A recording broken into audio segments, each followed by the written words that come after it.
Бөек Ватан сугышы елларында татар театры ничек эшләгән? 23 премьера күрсәтелә. Бу бик зур сан. Чөнки рус театрында 8 генә премьера була дип язылган. Кызык кына истәлекләр дә бар ул, Гөлүсә.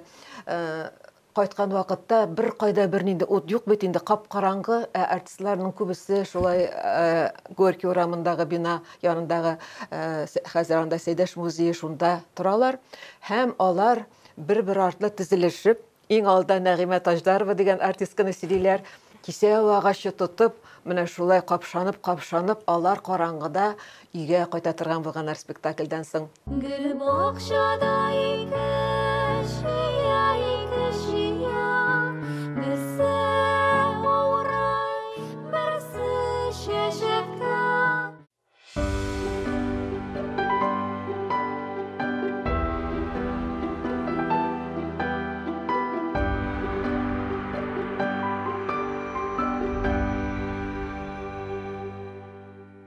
Хәерле көн, хөрмәтле тамашачылар. Татарстан 24 каналында мәдәни агарту тапшыруы. Һәм аның алып баручысы мин Гөлүсә Сынгатуллина. Быел илебез Бөек Ватан сугышында җиңүнең 76 еллыгын билгеләп үтә. Тормыш шартлары ни кадәр генә авыр булмасын, театр дәһшәтле елларда да эшчәнлеген туктатмый. Киресенчә, халыкка көч биреп, аны рухландырып, җиңүгә зур өлеш кертә. Татар театрының сугыш чорындагы эшчәнлеге турында тапшыруыбызның кунагы Татарстанның халык артисты, Татарстанның ат казанган сәнгать эшлеклесе, Камал театры музее мөдире Луара Шакирҗан белән сөйләшербез. Хәерле көн, исәнмесез? Хәерле көн, Гөлүсә. Исәнмесез, хөрмәтле тамашачылар. Май аендагы бик зур күңелле бәйрәмнәр белән котлыйм сезне. Якынлашып килүче бәйрәм белән үзегезне дә. Рәхмәт. Сезгә беренче соравым шундыйрак булыр. Бөек Ватан сугышы елларында татар театры ничек эшләгән? Бу сорауны миңа мәктәп балалары да еш кына бирәләр. Театр нәкъ хәзергечә эшләгән, спектакльләрен күрсәткән, ләкин инде бу сугыш шартларында булган. Менә мин театрның җиңүнең 50 еллык бәйрәменә шушында бер буклет чыгарганымны хәтерлим. Ул бар. Һәм анда ил белән бергә җиңүгә дидек. Шуңа күрә театрда үзенең бөтен эшчәнлеген җиңүгә юнәлтә. Без җиңү көнен бик зурлап, бик матурлап уздыра идек элек. Һәм безнең бик күп ветераннар була иде. Сугышта катнашкан артистларыбыз, башка хезмәткәрләр килә. Без аларны котлый идек. Сәхнәдә театрлаштырылган индидер бәйрәм, концертлары була иде. Табыннар әзерләйдек. Ни кызганыч, елдан ел алар әзәя бардылар. Һәм инде менә без аларны искә генә алабыз. Алар юк. Менә экранга күз салсак та, монда инде безнең ветераннарыбыз шулай бит. Менә бу элекке безнең әле гөрләп яшәп торган чаклары ветераннарыбызның. Хәзер инде кызганыч бер генә ветеран да калмады. Әмма без аларны истә тотабыз һәм менә соңгы елларда булган бик матур, мөһим, әһәмиятле чарада катнаша башлаган идек инде без театр белән шушы сугышта һәлак булган артистларыбызның, сугышта катнашкан күренекле артистларның рәсемнәре белән үлемсез полкка чыга идек. Ни аяныч, былтыр ул була алмады һәм быел да онлайн рәвештә булды. Быел да. Әмма аңа карап бу җиңүнең, аларның тарихының, аларның истәлегенең әһәмияте югалмый әлбәттә. Мин театрның эшчәнлеге турында нәрсәләр сөйли алам? Ул үзе бер китап язарлык булгандыр. Чөнки безгә билгеле булганнары гына да бик кызыкланың. Әлбәттә, театр беренче көннән үк сугыш шартларында яши башлый, аңа кадәр истәлекләргә караганда 41 елның көз көнендә булырга тиеш була Мәскәүдә театрның атналыгы һәм бөтен коллектив шундый дулкынланып, репетицияларга йөри, бөтенесе шат һәм менә сугыш башланган көннән әйтерсең кояш капланды дип искә алалар алар. Һәм чынлап та Казанда да утлар сүнә, бер кайда бер нинди якты ут күренергә тиеш булмый сугыш чорында. Һәм безнең театр бинасына эвакуацияләнгән кешеләрне кертәләр. Ул вакытта безнең Камал театры эшли Горький урамындагы хәзерге Тинчурин театры бинасында, сугыш чорында бер вакыт, бер елга якын алар Качалов театрында чиратлашып уйныйлар. Бер көнне русча спектакль, икенче көнне безнең артистлар белән татарча. Һәм менә кызык кына истәлекләр дә бар ул, Гөлүсә. кайткан вакытта бер кайда бер нинди ут юк бит инде, кап-караңгы, артистларның күбесе шулай Горький урамындагы бина янындагы хәзер анда Сәйдәш музее шунда торалар һәм алар бер-бер артлы тезелешеп, иң алда Нәгыймә Таждарова дигән артистканы сөйлиләр, кисәү агачы тотып, менә шулай капшанып, алар караңгыда өйгә кайта торган булганнар спектакльдән соң. Авыр чорлар, без аны күз алдына да китерә алмыйбыз. Ләкин шуңа карамастан, спектакльләр бара, сугышка китә, бик күп яшь артистларны алалар, һәм аларның менә 40лап кеше китә ул вакытта сугышка. Бу инде татар театрынан. Бу безнең Академия театрынан, һәм аларның 20се кайтмый. Алар арасында бик талантлы яшь артистлар да бар. Алар арасында музыкант Салих Сәйдәшев та бик яраткан Туктамышев. Бер гаиләдән 3 музыкант алар һәлак булалар. Һәм башка хезмәткәрләр дә бар. Аларның 20се әйләнеп кайтмый. Менә без аларның истәлегенә театрда бер шундый хәтер тактасы булдырган идек. Анда 20 исем язылган. Алар арасында бик талантлы яшь актер Галискар Камалның улы Фаик та бар. Беренче көннән сугышка китә. Һәм һәлак була. 22 яшендә тулмаган була. Аның әле шундый әдәби сәләте дә, таланты да була. Әгәр менә сугыш булмаса, без Фаик Камал дигән бер шәхесне дә белгән булыр идек. Артист буларак та, бәлки язучы буларак та. Бу сугыш елларында репетицияләр дә бара, премьералар да була. 23 премьера күрсәтелә. Бу бик зур сан. Чөнки рус театрында 8 генә премьера була дип язылган. Һәм төрле жанрда була. Анда Хуҗа Насретдин да бар, анда Шекспирның Король Лиры да бар. Һәм тамашачылар була. Сугыштан кайткан, ялга кайткан яки аяксыз яки кулсыз ниндидер яралылар да шунда залда утыралар. Толыпларын да киеп салкын артистлар уйныйлар. Һәм әйтергә кирәк, шушы елларда беренчеләрдән булып 42нче елда яза Нәкый Сәнбәт сугыш турында әсәр. Мәрьям, ул шәфкать туташы турында, аның батырлыгы турындагы спектакль һәм инде 43нче елның башында ул сәхнәгә менә. Аны тамашачылар да бик ярата, театр белгечләре дә бик мактап чыга. Аннан соң Мирсәя Әмирнең Миңлекамалы сугыш чорында татар авылларындагы тормышны күрсәтә, тылдагы хезмәт батырларын күрсәтә ул.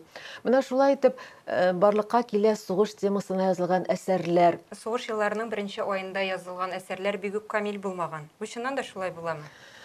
Беренче айларында язылган әсәр дип әйтмим, 42нче елны языла. Менә Нәкый Сәнбәт аны яза, һәм ул бик камил әсәр. Аның турында Мәскәү театр белгечләре дә шушы шәфкать туташы Мәрьямне аскан чак, менә шундый күренеш тә булганда, ул Шекспир трагедияларын хәтерләтә торган шушындый хисле әсәр. Анда Рәшидә Җиһаншина, Галимә Ибраһимова төп рольдә була. Ул әйбәт әсәр. Мин аны йомшак әсәр дип бер кайда да укыганым да, ишеткәнем дә юк. Әлбәттә, алар язылып алынмаганнар, радио, аудиосы да, видеосы да юк. Әмма безнең театрның әле шушының кадәр күп премьералар күрсәтеп, халыкның рухын ныгыту белән бергә алар бик күп эш эшлиләр. Менә беренче көннән 20 артист язылган. Алар донор, сугыш буена донор булып торалар. Чөнки безнең төп рольдә уйнаучыларны, өлкән артистларны, аларны сугышка җибәрмиләр, аларны бронь белән калдыралар. Һәм шуңа күрә спектакльләр өзелми бара. Һәм алар госпитальдә дежур итәләр. Бер 20гә якын 17 актриса, алар тиз генә шәфкать туташы курсларын тәмамлыйлар. Һәм шулай итеп яралыларга ярдәм итәләр. Анда концертлар да күрсәтәләр. Аннан инде аларның сугыш елларында әле спектакль бара. Шуннан тыш, планнан тыш күрсәтәләр авыл җирләрендә, төрле шәһәрләрдә дә концертлар, спектакльләр. Һәм менә шушы планнан тыш кергән кремне алар җибәрәләр җиңү фондына, яңа кораллар алырга. Һәм менә безнең театрның архивында саклана, аны тотарга да кирәкмәгән вакытта мин куркам, ул Сталинның үзеннән килгән дәүләт телеграммасы. Менә шушы Академия театрына сугышка, сугыш җиңү өчен керткән өлешләре өчен 120 мең сум акча, ул бик зур акча була. Мин Академия театрына минем туганнарча сәламем, мой братский привет и благодарность дип язылган телеграмма. Бу инде зур мәртәбә, зур дәрәҗә, димәк, Академия театрының менә бу яктан да мөһим эше булган. җиңүгә керткән өлеше. Һәм шул вакытта 42 елда бөтен ил буйлап фронтта чыгыш ясар өчен концерт бригадалары төзи башлыйлар. Театрлардан, филармониялардан җыялар, безнең театрдан да берничә тапкыр шушындай концерт бригадалары төзеп, алар ут эченә, сугышка, фронтка китәләр. Шунда берничә ай буе спектакльләрдән үзекләр, концертлар биреп, менә Рәшид апа Җиһаншина, аннан соң анда Ибраһим Гафуров дигән, Рукия Ибраһимова дигән баянчы, һәм менә шушындай менә аларның кайберләренең рәсемнәре дә бар. Алар турында Ватан өчен дигән татарча чыга торган фронт газетасында да язганнар. Менә бу да шушы бомбалар астында концерт биреп, сугышчыларга ничектер дәрт, илһам биреп, татар сугышчылары алар янына килеп рәхмәтләр әйтәләр. Иебезгә кайткан төсле булдык дип, менә без көч алдык дип. Димәк, менә үзенә күрә бу да зур батырлык. Бер нәрсәдән курыкмыйча шунда барып, сугыш эчендә булып кайту. Менә шушылай театрның эшчәнлеге күп төрле аның. Миңа калса, шушы урында Фатыма Ильскаянда искә алып китү урынлы булыр, чөнки инде ул спектакль алдыннан улы турында, аның үлеме турында кайгылы хәбәр ала. Әйе, андый хәбәрләрне безнең артистлар күп алганнардыр. Ул турыда барсы да язылмый гына, кемнең күршесе, кемнең туганы, кемнең менә шушы Академия театрындагы талантлы артистлар үлгән хәбәрләрне ишетәләр. Островскийның Яшел яңгыр дигән спектаклендә Фатыма Ильская төп рольдә, Катерина ролендә була, яңа чыккан спектакль була, һәм шул көнне аның бердән-бер улы офицер, шибәр, яшь егет хатлары да саклана, берничә хат аның бездә. Шундый матур хатлар, мәгънәле, әнисенә мәхәббәт белән театрга, һәммән үзенең эшенә, илгә менә мәхәббәт белән язылган ниндидер гаҗәеп хатлар алар, тарихи истәлекләр. Һәм нәкъ шул көнне кара хәбәр килә. Аннан инде җитәкчеләр әйтәләр, бәлкем без бүген спектакльне күрсәтмәбез, Фатыма ханым. Фатыма Ильская ул сәхнә йолдызы инде. Сәйяр труппаларында уйнаган актриса. Ул әйтә, юк, мин һәр вакыт сәхнәдә, бөтен хисләрем минем халкым белән, мин бүген дә, кайгымда да сәхнәдә булырга тиеш, безне тамашачы көтә дип, ул спектакльдә уйнап чыга, һәм сәхнә артыннан аны күзәтәләр. Ул драматик образ, кичерешләр белән, һәм ул көнне ул гаҗәп дәрәҗәдә шушындый хисләр белән уйный. Гомумән дә ул әйбәт актриса инде. Менә шулай артист хезмәте ул әлбәттә хәзер дә шулай. Бу инде чыннан да актрисаның профессиональ булуын күрсәтә. Әлбәттә, менә шунда син башка образның хисләре белән уйнап чык әле, иң бердән-бер бәгыр кисәгең шул көнне юклыгын беләсең. Һәм ул аны гомер буе сагынып яшәде әлбәттә Фатыма апа, Фатыма ханым. Менә шундый фаҗигаләр әлбәттә күп булган, кызык чаклары да булган. Менә мәсәлән, ул вакытта бит әле татар театрлары берничә генә Мизелә театры бар иде. Һәм анда сөйлиләр, бөтен ирләрне сугышка алалар. Һәм әмма театр туктатып тормый үзенең эшчәнлеген. Хатын-кызлар ирләр булып киенеп, егетләр булып киенеп, шулай спектакльләрне күрсәтәләр, авыллардан авылларга йөриләр. Бер авылда бер апа хатыннар бу егетләрне ник сугышка алмыйлар икән дип кызыксына, берсе, икенчесе кайчаннан бирле егетләр кулы тоткан юк, киригә әле, карыйга әле бу артистларны дип керәләр, сәхнә артында бер егет тә юк, бөтенесе хатын-кызлар. Менә шундый итеп артистның рольгә кереп уйнаганнар. Әлбәттә, бу сугыш темасы, бу патриотизм темасы, ул вакыттагы күпме корбаннарны искә алу, ул репертуарда менә инде 76 ел буе һаман да яктыртылып килә. Бик күп спектакльләр булды инде бу сугыш турында, төрледән төрлесе, һәм яшь буында язып тора. Әмма сугыш тәмамланганнан соң театр ничек аякка баса? Ул бөтен ил буенча ничек аякка басылса, шулай. Әлбәттә, бу зур шатлык була. Спектакльләр бара, һәм төрледән төрле җиңүгә багышланган программалар эшләнә, концерт программалары эшләнә.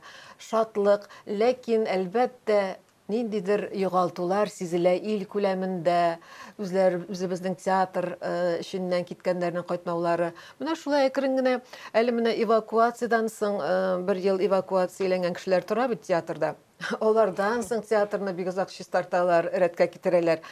Шулай әкрен-әкрен генә төзекләнә бара, барсы да бара, сугыш темасы да бара. Аннан соң инде ничектер халыкның күңелен күтәрә торган әсәрләр күренә Оптимистик башлый. рухтагы. Әйе, комедия жанрына да игътибар бирелә. Чөнки шул 2 сәгать эчендә тамашачы чынлап торып бөтен кайгысын онытып, югалтуларны онытып, яши, каядыр үзенә рухына көч ала. Менә шушы бит инде сәнгатьнең бөтен кыйммәте дә шунда. Әмнә бүгенге көндә сугыш темасын яктырткан әсәрләр Камал театры сәхнәсендә бармы? Әлбәттә бар.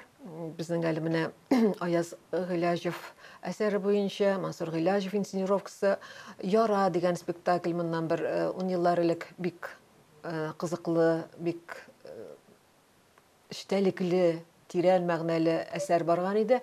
Ә менә бүгенге көндә безнең яшь буында, беләсеңме, мин хәтта бер яшь кенә егетнең күз яшьләре белән карап утырганын күреп, мин сокландым.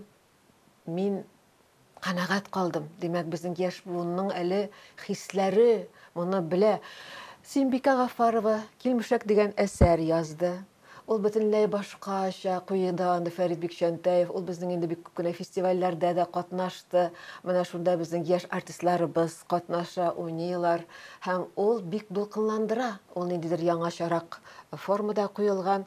Димәк, безнең яшь каләм тибрәтүчеләребез, яшь язучыларыбыз да бу темадан беркайчан да китмәячәк, читтә калмаячак. Һәм шулай итеп без бүгенге буынны да тәрбиялибез. Ниндидер кыру сүзләр белән генә түгел, анда шәхси тормышлар, тормыштагы гади генә детальләр күренә. Чөнки сугыш дип без ничектер күз алдына китереп бетерә алмыйбыз. Ә бит тормыш барган, бөтен вакыт-ягы белән барган ул сугыш. Сугыш вакытында кешеләрнең тормышы. Шуңа күрә кемнәрнең әле ниндидер сугышта катнашкан әбиләрем, танышларым бар, мин сорар идем алардан күбрәк сорашып калырга. Ниндидер батырлыклар турында түгел, ә менә гади көндәлектә ничек булган, нәрсә булган, барсын да белешергә. Сугыш елларында яшәгән балалар, алар безнең күренекле артистларыбыз, алар арасыннан да мин шулай сорашам. Менә Равил Шәрәфиев дисеңме, Гөлсем Исәнгулова, Фирдәүс Әхтәмовыбыз бар иде. Алар да бит ятим калганнар, сугышта әтиләре үлгән, нинди авыр балачак кичергәннәр. Кыскасы, менә бу чорны һәр төрле яктан өйрәнеп, тарихта калдыра торырга кирәк безнең барыбызга да. Ничек уйлыйсыз, бүгенге көндә халыкта сугыш темасын яктырткан әсәрләргә карата кызыксыну бармы? Әйтәм бит, ул беркайчан да 100% була алмый мондай статистика. Зәвыклар төрле-төрле, тәрбия, кызыксынулар төрле-төрле. Ләкин менә мин үзем фильмнар, бу 9 май көннәрендә мин телевидениедан ел сайын ниндидер яңачарак караш белән ниндидер фильмнар күренәме, менә «Гости из будущего», «Мы из будущего» дигән фильм бар иде берничә еллар элек. Аны бит яшьләр дә карый. Менә шул яшьләрнең дә күңелләрен кузгата алырлык иттереп күрсәтә белергә кирәк сәнгать әсәрләрен. Шуңа күрә, әгәр дә шулай булган вакытта, моның белән кызыксыну бетмәячәк, чөнки истабарлар һаман да, алар арасында яшьләр дә бар. Менә безнең бер Газиз Гыйлметдинов дигән бик талантлы артистыбыз сугышта һәлак була. Аның кайда күмелгәнен дә белмәгәннәр, әмма аның улы, кызы әле исәннәр иде. 2009 елда аны каядыр Түбән Новгород тирәләрендә казыган вакытта медальоннан табалар, хәбәр итәләр. Безнең Татарстанның хәрби комитетына аның балаларын табалар һәм шулай итеп менә шушындый кичкенә генә савытта без тантаналы хәрби оркестр белән аны зиратка үзенең хатыны янына, гомер буе көткән хатыны янына җирләдек, күмдек. Ул андый дулкынлы мизгелләрне без кинода гына күрә идек. Һәм безнең арабызда яшь артистлар да, яшьләр дә бар иде. Ул әлбәттә аларны дулкынландыра. Шуңа күрә тарихны онытырга ярамый. Менә минем үземнең әтием дә аның портреты белән үлемсез полкка да чыктым берничә ел. Ул берничә тапкыр үлемнән күзгә күз күренеп инде менә шулай исән кала. Мин әйтәм, бәлки безнең бәхеттән, безнең туыбыз өчен исән калгандыр. Апам Лена Шагыйрҗан дигән шагыйрә, шушы шагыйрә дә булсын әле дип. Лора ханым, җиңү көне уңаеннан безгә дә берәр матур шигырь укып китсәгез, без бик шат булыр идек.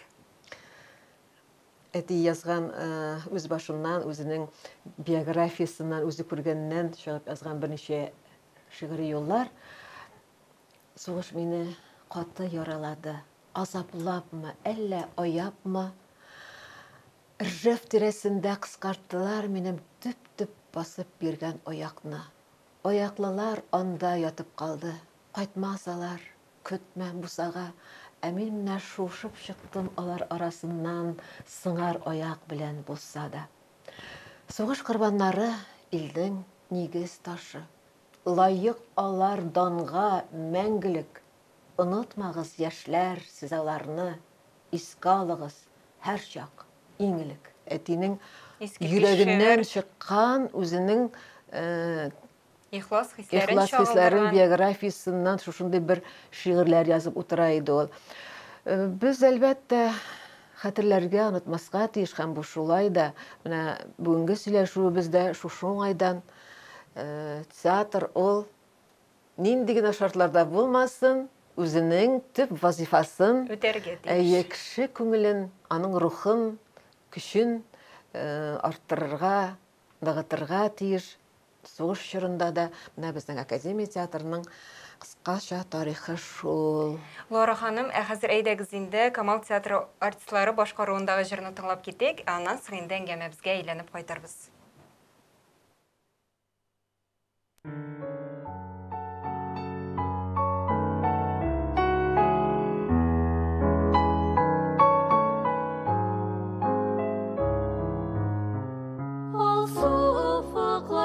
Кояш күтәрелә, нурландыра биек тауларда. Моңсуланып сайрый бер кош, нәфис бер кош, тибрәндереп назлы талларны. Гөл бакчада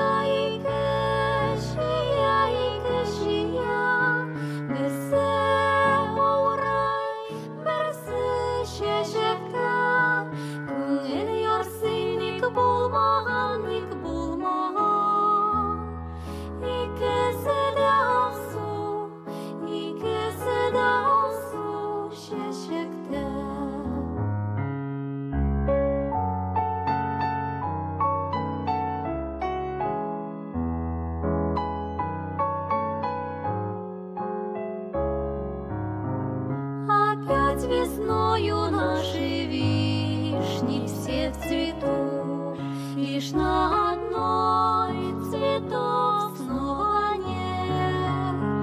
Уж сколько лет она все помнит осень тут, недобрый тот военный рассвет. Хочу, чтоб каждый год цветы у нас цвели,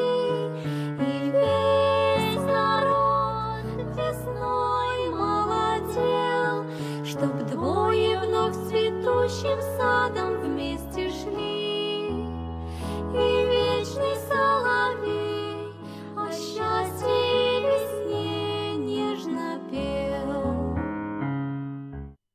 Искиткеч җыр. Килешәсезме? Безнең Гүзәл белән Алина яшь талантлы артисткаларыбыз. Афарин. Булдыралар, әйе. Лора ханым, Камал театрында җиңү көне уңайыннан нинди чаралар көтелә?